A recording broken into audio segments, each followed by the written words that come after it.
he was traveling. He just returned this morning and stayed. He is here. Thank you so much, sir, for joining us. Please. And then I have with me Rajeev Dwiwedi, who is a business development manager for Novonesis. And I also thank Novonesis for sponsoring this conference facilities. Thanks, Rajeev. And then we have Manoj Kumar Rupa, who is a founder of Capsber. And he is one guy whom I envy because last month he was with Bill Gates. मैं बोला यार कम से कम वो photo तो भेज दे मेरे को, अभी तक नहीं भेजा तुम. So lovely. See, if you look at the panel here, all of them are working in a very interesting aspects. You have literally,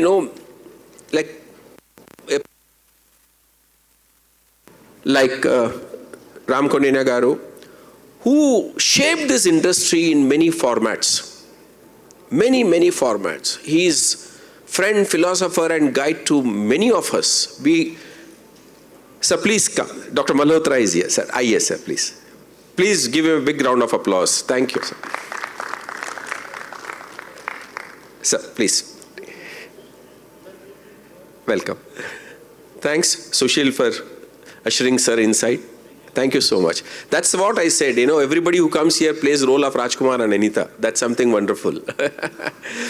So, as you see, Ram Kaundinya sir, we have all one point or the other. It's like for example, I never worked with sir directly. Never had, unfortunately, whatever it is, I never worked with him. But God was kind, universe was kind that, at some point of time, then we got connected. And since the day we got connected, I can't forget the first meeting, which I invited you for the UK consulate's meeting. And up till today, he has always been a guiding force to Agri Consulting in various aspects. And if you talk to him, especially with this subject, climate resilience in agriculture, how upcoming technology in agri-input businesses can help. Sir, you are one of those inspirations personally for me. When probably you started working, even pen was not writing properly on a paper. That kind of technology it was, if I'm not wrong. बार-बार ऐसा झटकना पड़ता था pen को लिखने के लिए. But now you have transformed this agriculture industry through technology, and now we are talking how climate technology can help the climate resilience in agriculture. One thing which whenever I go to global conferences, wherever it is, I hear something very common. This is the only industry which contributes, and it's also a challenge for climate change. Both. So we will see through this panel how this happened. And then you have Rajeev, again a veteran in this industry, who is now spearheading business development in Novonesis. And of course, the young brigade, Manoj, very hardworking with his co-founders. He has built probably a real practical company. And proud of you, Manoj. God bless you for this. So I'll hand over the mic to Ram Kaundinya sir to take this forward. Thank you so much. Thank you, Raj. Thanks a lot. Good morning, everyone. Welcome to this panel discussion on a very relevant subject and a very contemporary subject. Also not an easy subject because climate resilience is something on which many of us have been working, but it is a result of climate change is a result of multiple factors. And agriculture is one of the major contributors to climate change. If you look at greenhouse gas emissions, agriculture contributes almost 17 to 20% of the greenhouse gas emissions in India, which is second. So I think first is energy, which is coal-based and other things which actually contribute almost 30%.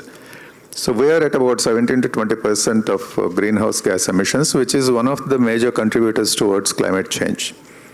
And climate change is already on us. 5 years back when we used to talk of climate change, we used to talk in future tense.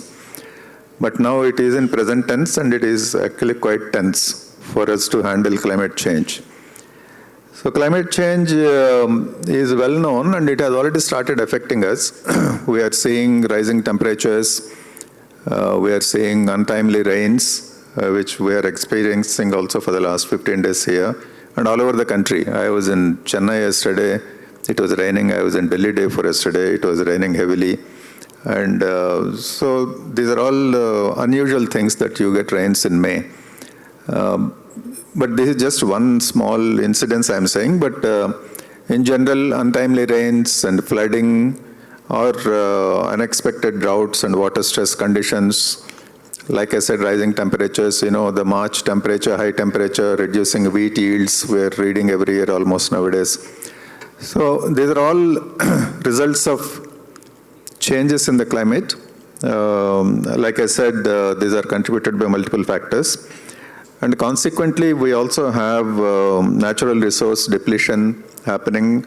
There's a lot of loss of natural resources like soil and water. So if you combine these two, and biodiversity also third one, you are looking at quite a dangerous situation. And there is I think an estimate made that in 50 years' time, the soils will die if we don't take care of the soils today. So the soil organic content is a big issue, and erosion of soil is a big issue. So, and similarly, water, we all know that almost 60% of the water is used for agriculture, and a large part of that is used for cultivating transplanted rice. So we have a situation where agriculture is one of the largest consumers of water, and water is not used very efficiently by all of us. So because the farmers are not under any obligation to save water unless they are in a rain-fed situation. The irrigated places, water is available, and then we also have many policies which give free water and free electricity, which actually makes it a no-cost input for the farmer. So when you don't have any cost, then you need not be very efficient with the usage of that water. So these are all issues, but I was in a discussion with a sugar mill in UP day before yesterday in Delhi, and they're talking of what is happening in sugarcane, which is happening in many other crops also, that the pest infestations patterns are changing. Some new pests are coming, some old pests are changing their time of attack. So all this happens when there is a change in the temperature and humidity, and then some of those patterns. So we are looking at a situation where you will need new tools or redeployment of the existing tools to fight some of these changes. So today's discussion is focused on agri-input industry. So what is it that agri-input industry must do? Because agri-inputs also have chemicals which are used, whether it is pesticides or fertilizers, chemical fertilizers.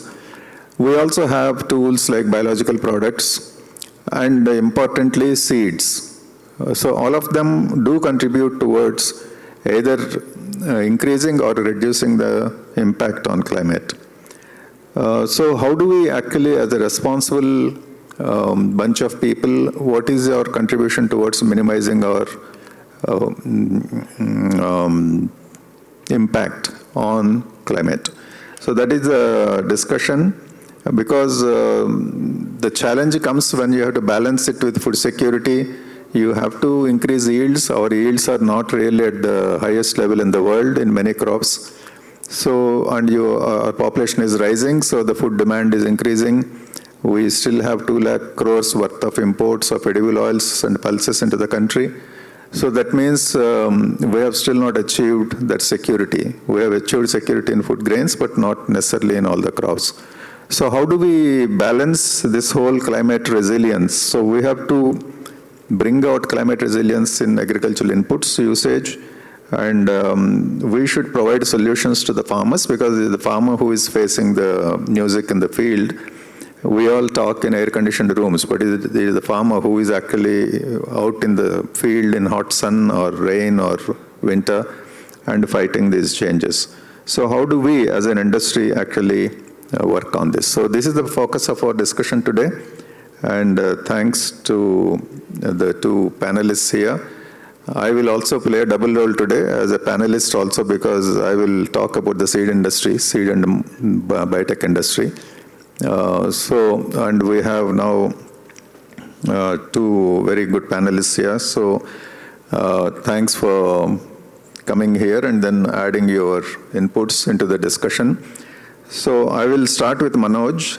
That the structure is that you will have 5 minutes of time for your opening statement.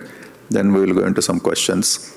So Manoj, please start with your opening statement.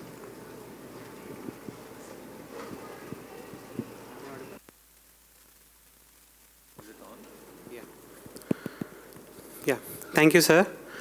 And I'm really excited to be a part of this wonderful panel that is mainly talking about climate change, and that's my favorable subject.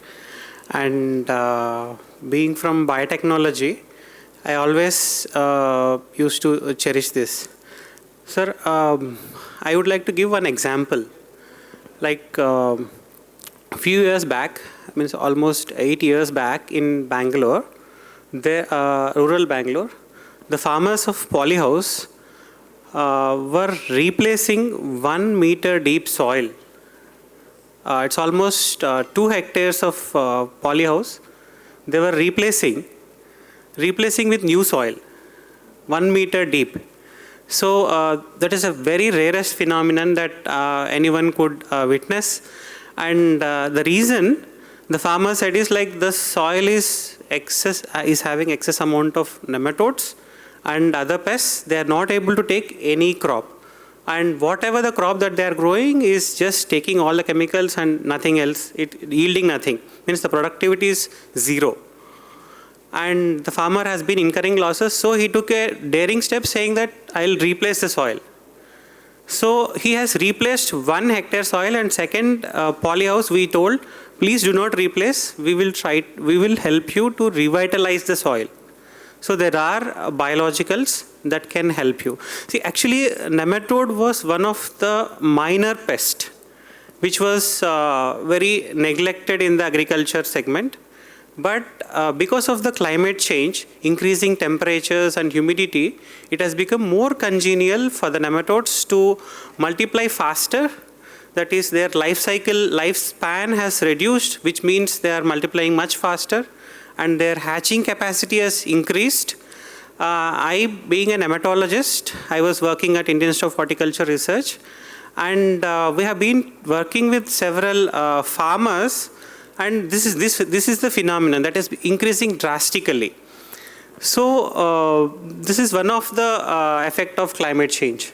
So where many people don't talk about nematodes, but now that has become a global problem.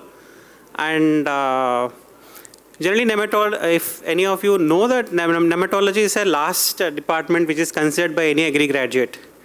So, but that has become the topmost requirement now.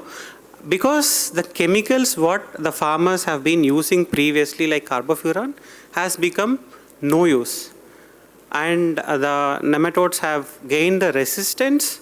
It's not only about nematodes, it is about any agriculture pest that has gained the pest resistance. And actually, because of the climate change, they are multiplying faster and not able to control.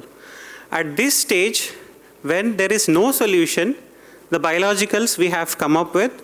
So it's not just a micro plus metabolites is what we have developed, because micro plus system which can work in a better efficacy is what we have developed and we have demonstrated. And the farmer, the second shed, he didn't replace the soil, but he has got the same amount of yield what he could get in the other polyhouse. So that is one such example, sir. And talking about the latest developments, like we talk about biologicals all the time, but most of the time the farmers are not ready to use biologicals because they have not seen the uses. They are not aware of when to use the biological product. Like if it is a bio-nematicide or a bio-NPK, so there is a proper set of package of practices to be followed by the farmer. And most of the times farmers do look for a complete package of practice but not a point solution. So that's where we have understood, working with the farmers, like we need to develop a package of practice. So we have developed more than 50 plus crop specific package of practices. So that is also digitized and helps the farmer dynamically. And most of the times we also see that people develop the apps and give to a farmer to use it, but it will become redundant. So we have deployed the field staff, that the field warriors who go to the farmers, make it implemented on a right time. So that is more important. And with using these kind of techniques and also associating with the startup companies like Krishi Tantra and Arkashine, who have developed the soil testing, the random rapid automated soil testing equipments, using that we are giving a specialized and customized package of practice, because a general package of practice is not helping the farmers. The changing climate and changing the soil types from climate to climate and crop to crop. So we have to give a customized package of practice. So this is what we have been providing, and that has become a success. And without any marketing staff, so far, we are able to do it. Almost 1 lakh plus farmers we are able to cater. And today we are associated with IFCO as a marketing channel partner and able to reach the maximum farmers, and we are replicating this model. And even Rajkumar sir also told about the Gates, the interaction with the Bill Gates. This is what they were interested in, to replicate it even in African countries, and where we have been working along with them. Very good. Thank you so much for that encouraging examples. First thing in the morning. We know about the challenges in biological products adoption by the farmers.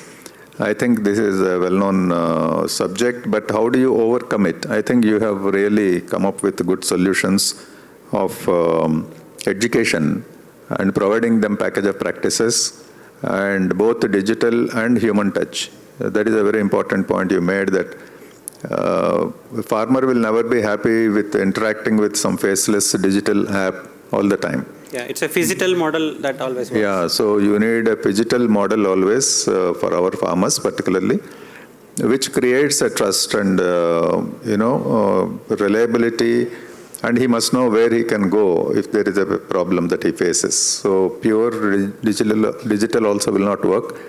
So I'm glad that you have found a model with which you are serving 1 lakh farmers, and you made so much name that you got to meet Bill Gates, which is very good.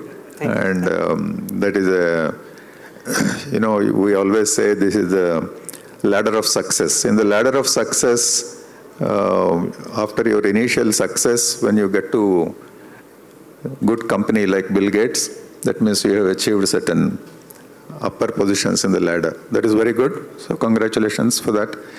Rajeev, coming to you. So your opening statement, please. Yeah. Good morning, everybody. Thank you, Ram, for making my job simple, because you have very well put across the problem statement. I think very well articulated what are the challenges that we are facing, and how difficult it's going to be next few decades, where it's a very challenging time that we are living in. I'll not get into details of all those problems what we have, but as a player in ag input industry, we have a responsibility to develop technology which are, which are easy to adopt, which is easy to be integrated into the existing farming system. And there is no radical change suggested for the farmer, because if you suggest any radical changes, it's not going to work, right? And that's where we as an organization, Novonesis, which is our bread and butter comes with the sustainable businesses. Across the globe, we are, and across the food value, entire chain from the farm to fork, Novonesis is there, and we are adding value, sustainable technologies on every aspect of life. And agriculture is part of it, one small part of it. Having said that,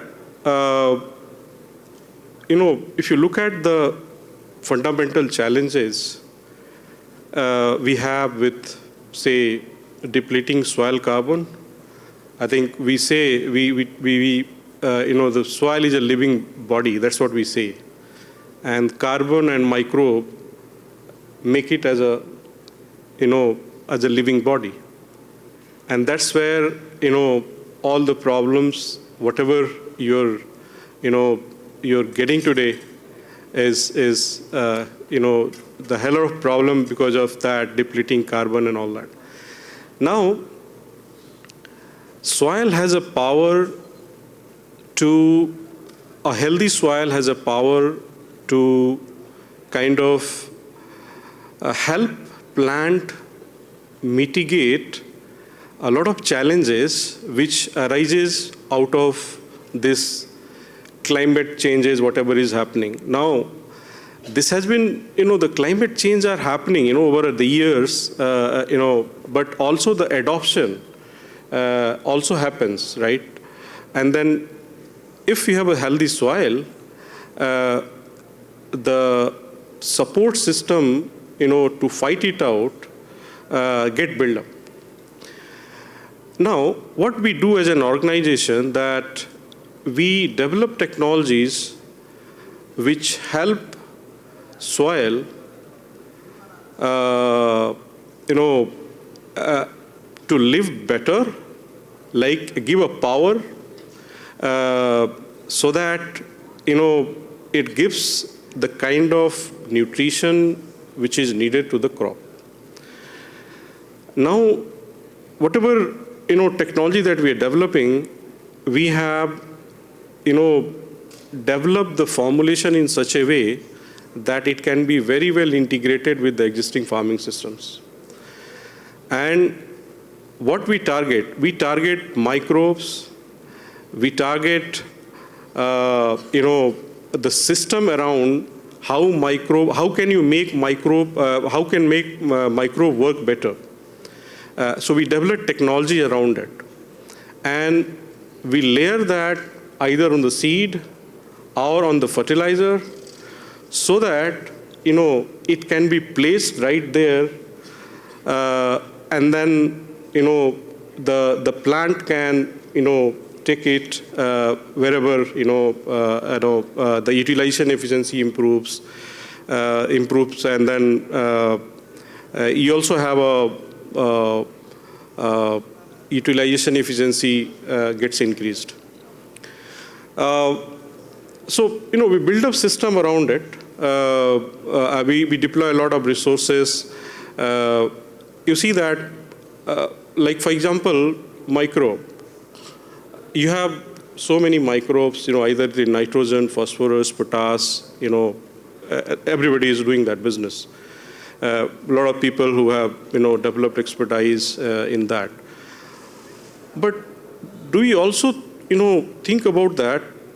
How do we make it faster colonization?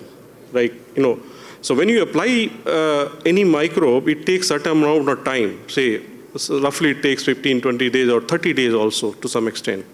But can you do something that it can fast track that colonization process? So that if you reduce that time from say 25 days to say 15 days, that's a lot of support that you give it to the plants. And that's how Novonesis, we developed a technology which is called LCO promoter technology. It's based on the signal molecule. So what we do is that we apply microbe, and also along with microbe, we apply that signal molecule. So that the microbe and plant start communicating right there. So whenever it is added, the communication starts happening.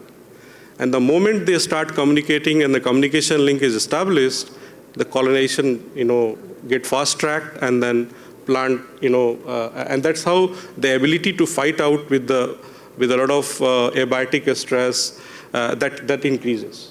The earlier stage, even at a later stage also, when the root is fully colonized with the microbes, there are a lot of things which we don't understand. There are a lot of microbes produces a lot of things which we don't understand, and still we are understanding. And whenever there is a need by the plant, the microbes gives them and help them to overcome that. So these kind of technologies that help, to a great extent to the farmers. And if you see that the case use, we have deployed upstream seed treatment solutions where we put our biologicals on it. Globally, we have a footprint of 70 million hectares, which is very straightforward. You can calculate, since you have expertise in seeds, so you understand that if you do on the upstream seed treatment, it reaches right there, and then even farmer, you don't have to bother about. So you develop technology which is easy to use, and it goes right there in the soil. It catalyzes the soil health. It catalyzes the plant health in a way. So that's where overall technology space that we are into. Particularly talk about the biological nutrition part and those other parts. Yeah. Thank you. Thank you. Very interesting. And we are seeing between an Indian company on my right and a global company on my left. It's a good perspective that you get into how you can create local solutions and how you can transfer global technological solutions into India. I think both are important. We cannot fight this just with one source. We have to depend on multiple sources. And we should not shy away from using any technology that can mitigate these challenges. But I think it's important, I was in Calcutta 3 days back, last week, and there was a full day seminar on some of these subjects, and one lady who said that exactly what you said, Rajeev, that any new technology must achieve three things. One is that it must be easily adoptable by the farmer. If he has to struggle to adopt a new technology, he will not adopt it. So that is point number one. Point number two is that it must be economically good for the farmer to use a new solution. Unless the economics work in his favor, he will not use it. Because finally the farmer is more worried about his immediate income and profits. For him, everything else is secondary. And third is that any technology must be scalable. So you can use a lot of technologies in a very pilot level or at village level or at district level. But how do you make a particular technology adopted or adaptable at national level? That means you must build that level of adaptability in the technology itself to multiple conditions in the country, because our agricultural, agronomic, and agroecological conditions are different from place to place. We have multiple zones. So a technology must work in all those areas. So These three criteria are, I thought the lady made very good list of these three criteria, which every technology must actually evaluate their technology against these three criteria. So good, and you are working on soil and improving the communication between soil and the microbes so that the microbes can perform better. Like our body can fight many diseases and many challenges on its own if we maintain a healthy body. If our body is not healthy, then we need external medicines and we need other support to actually fight diseases. Similarly, the soil is the base on which the crop is being grown. So if you maintain healthy soil and the microbes are not damaged, because the soil organic carbon actually helps the microbes to grow and then the soil to be healthy. So a healthy soil will actually help the plant to fight many diseases. So that's also a good point that has come out. I'll mention a few things about seed industry and seed and biotechnology. There are some existing technologies, seed industry tries to develop. When I say industry, I mean plant breeding as a subject, whether it is coming from public institutions or private sector. Plant breeding fundamentally develops seed varieties which are tolerant to multiple stresses, abiotic stresses and biotic stresses both. This is the best way, because then you are building a natural strength, capability in the plant to fight these things. It could be also fight against climate change. It could be a fight against higher temperatures. You know that ICAR recently released some 35 varieties, if I'm not wrong, which are climate resilient varieties. They were released by the Prime Minister. So you have actually, ICAR released 17 varieties, again released by the Prime Minister, which were nutritionally enriched food. These are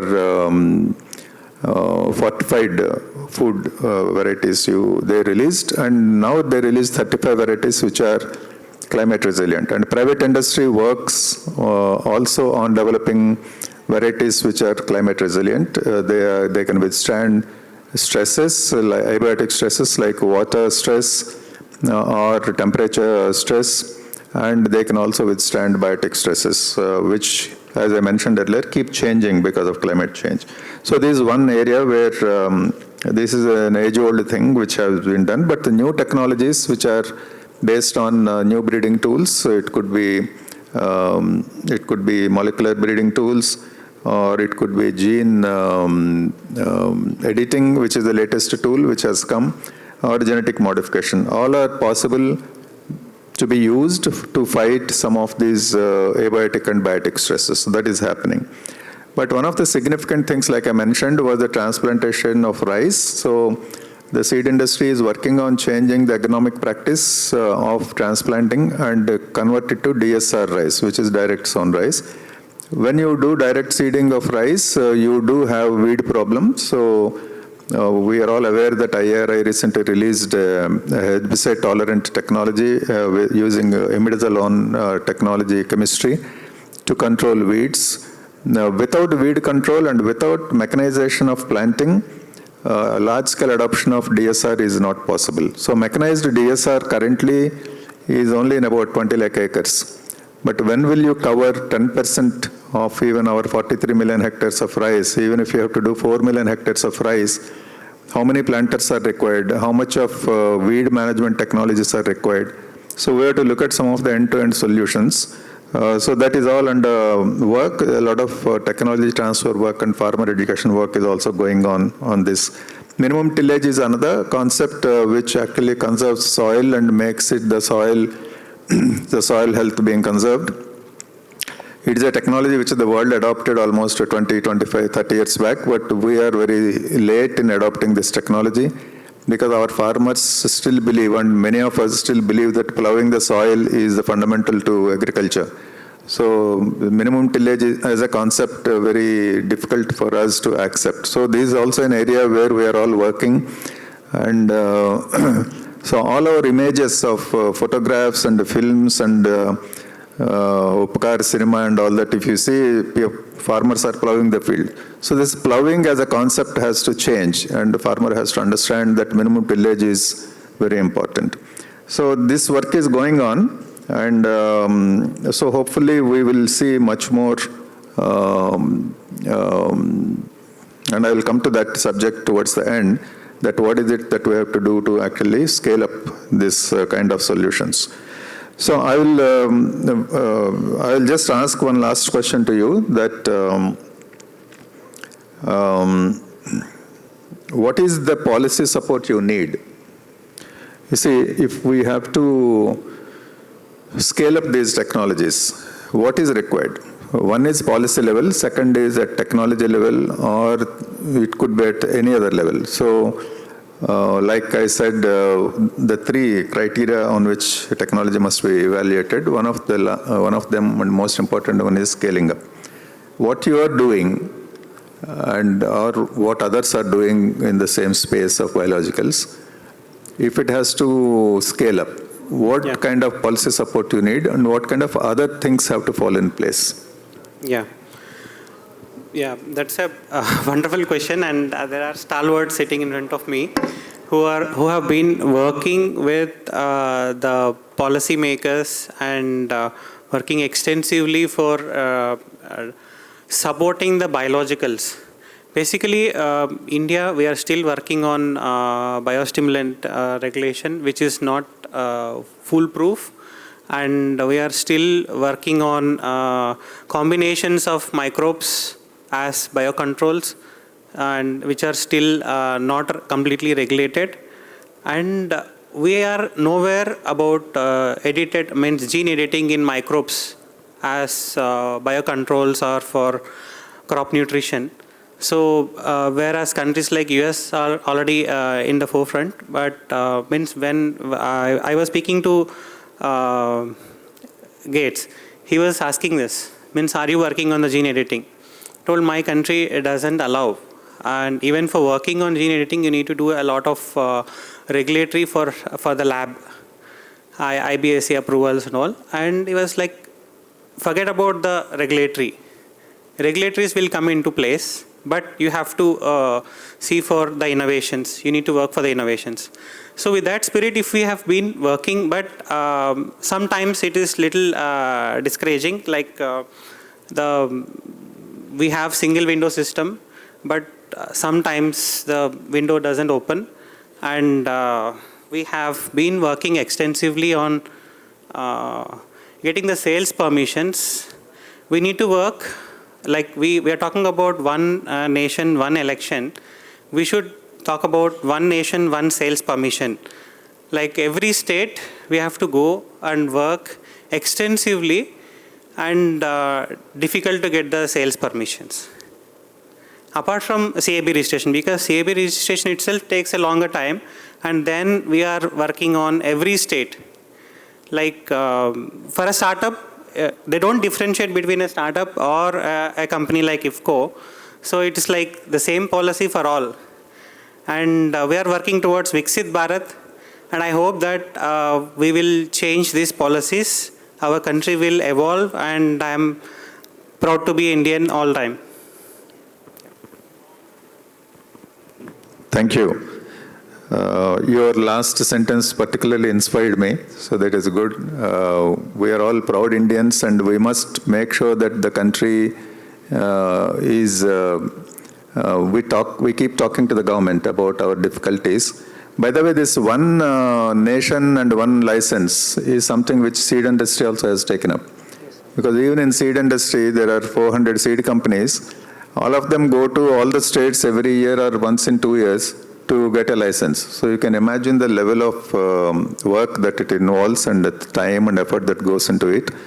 And every state has its own rules on testing of the product, and then so there has to be some more uniformity. I agree with that.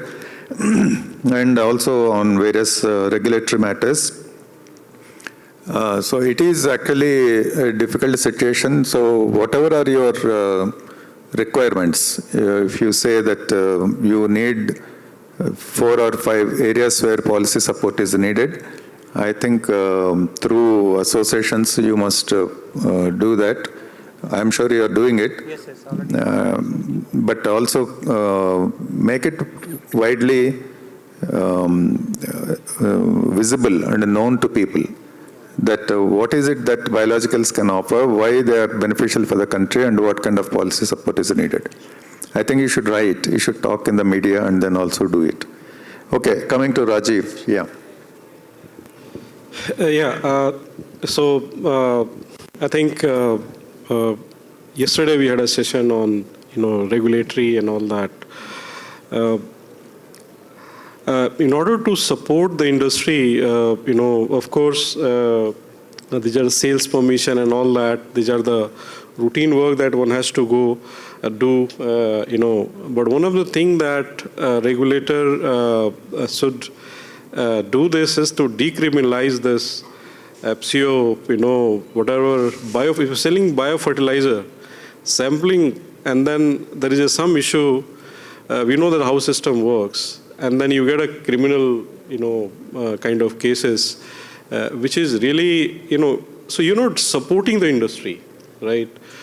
One way you're saying that, hey, look, we want to have a, fertile soil, you want to put microbes in it because your soil carbon has got depleted, right? So one way you have to add microbes, right? Because there is no soil carbon in the soil exists right now to support the natural, buildup of microbials. So what you have to do, you have to add microbes. Now you add microbes, and then you have a, country like India where temperature goes as high as 50 degrees. Not all the companies have such a robust formulation to prepare and all that. Self-life issue, you're handling with the live microbes. There are genuine problems. And then, what happens that, some sampling happens and then you have a criminal cases against the promoter, or you see that among startup or any companies, they put the product in the market with the best of their ability and then best of the, nobody wants to make an inferior product, right? And then you get cases against you. So I think that one has to create that atmosphere. Right now, there is, all we are talking that, okay, we want to promote, but are we really making those? Of course, there are, many things are happening, but the pace is so slow that it has to be fast-tracked. The way the faster climate is changing, I think our effort also has to be, so that's number one.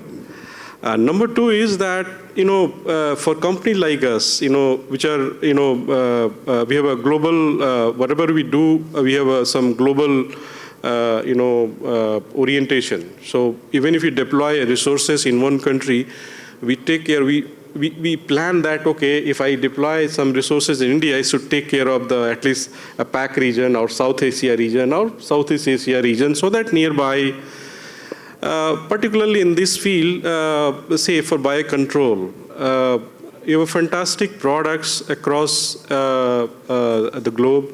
We develop technologies, and all the major, organizations were they're selling it all across. They're selling in Europe. They are selling in North America, South America.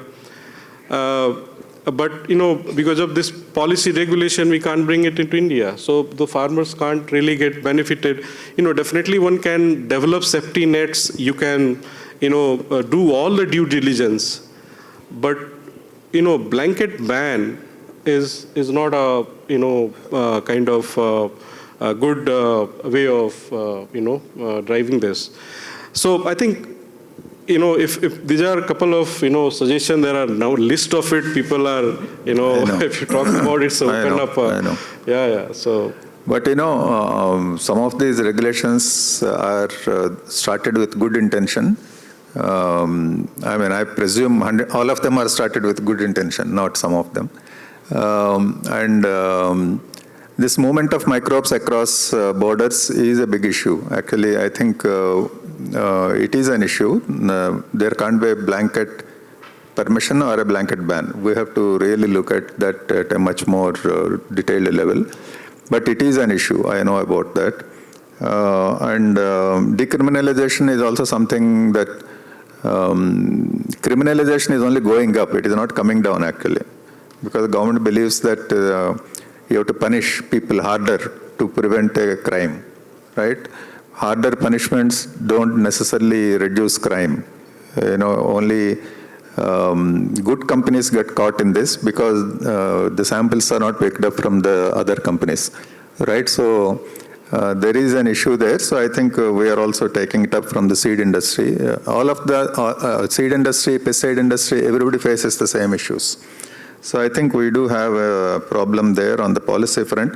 But from a technology point of view, when will you go beyond living microbes? I think you talked of metabolites and also beyond that, is there some new technology which is coming where you will go beyond the living organisms like microbes?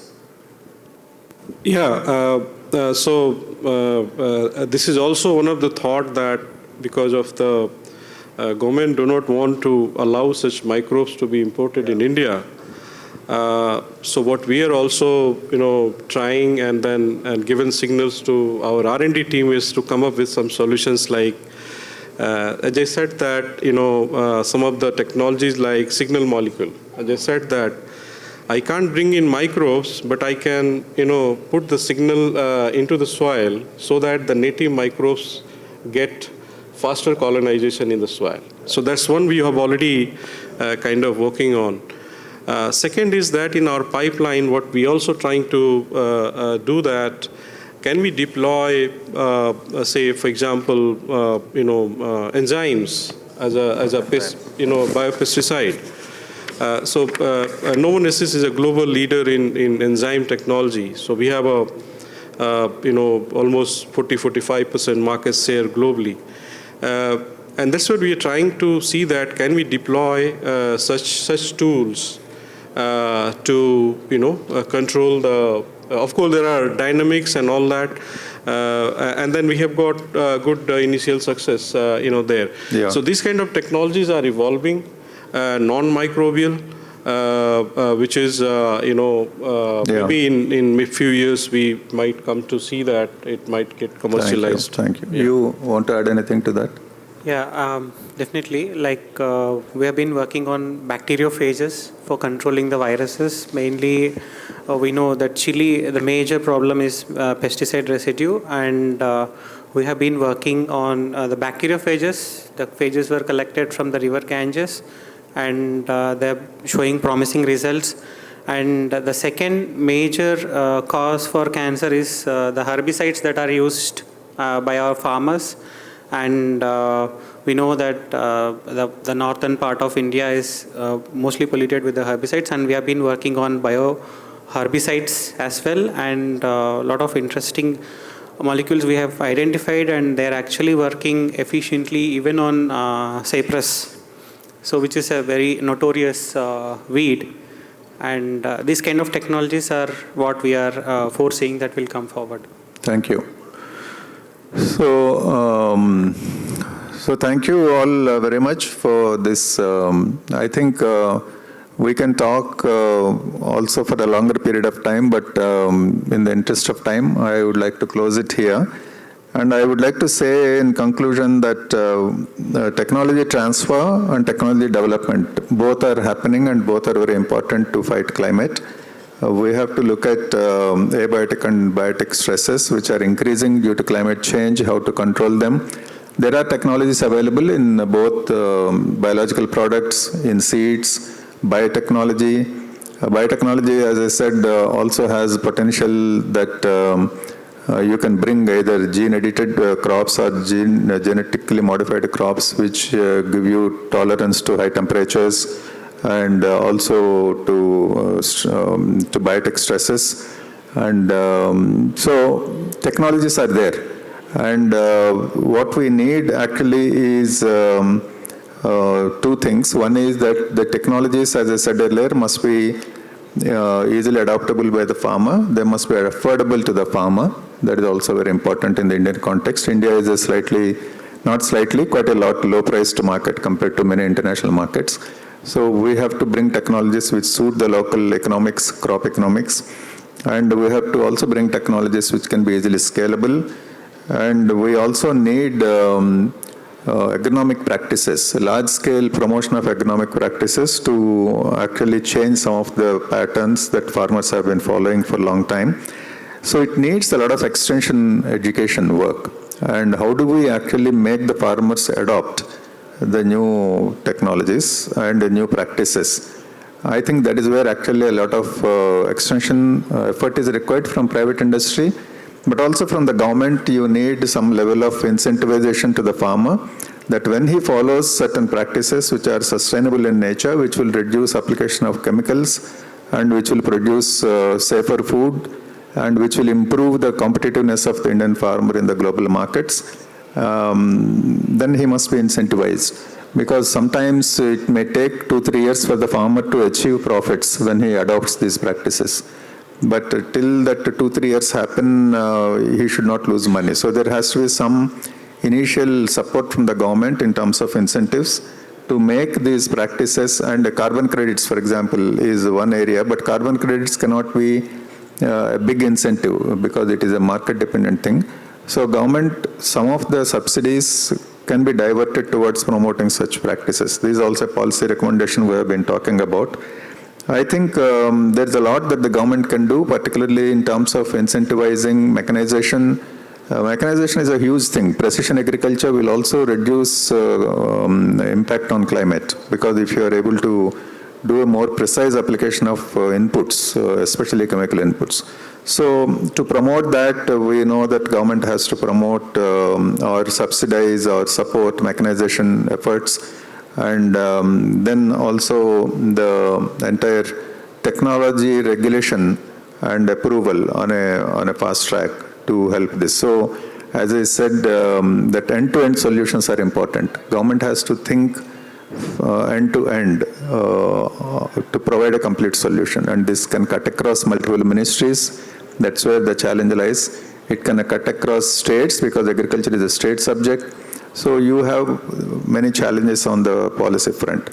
But I'm glad that all are working on bringing technologies to fight climate change, and climate resilience is a very top subject right now in everybody's mind. So thank you all for sharing your thoughts and inputs and also information about what your companies are doing and what the industry is doing. Thank you.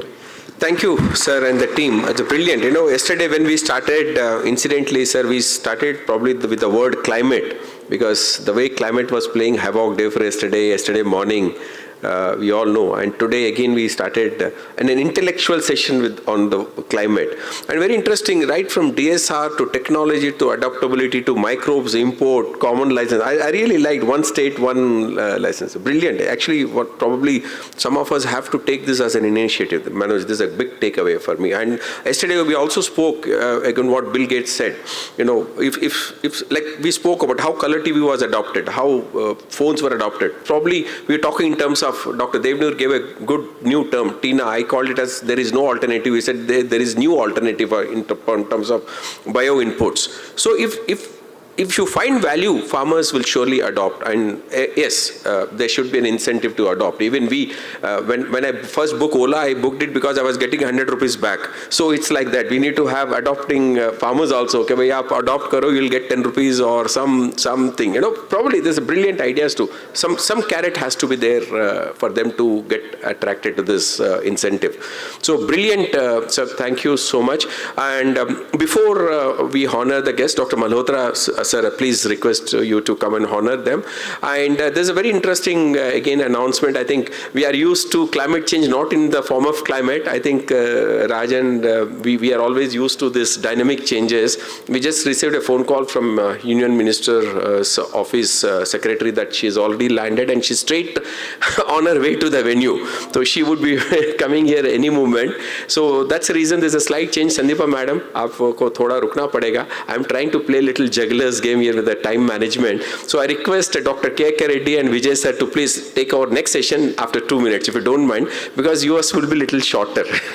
Okay, so meanwhile, ducks up, please come and honor. Brilliant session.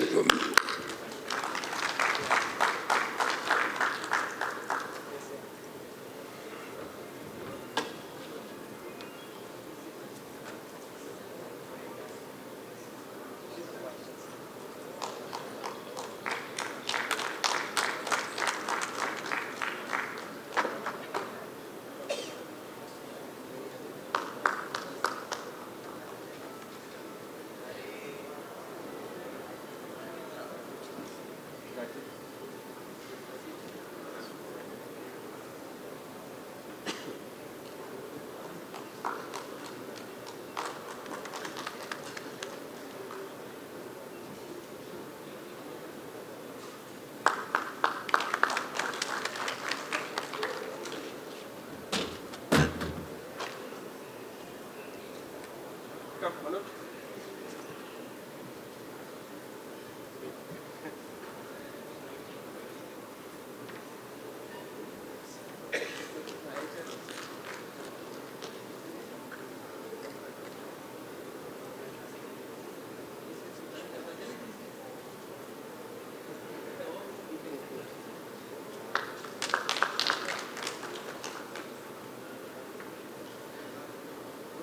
Yeah, come, good points. Sir, please come. Sir, photo please. Of course, you won't be able to do that.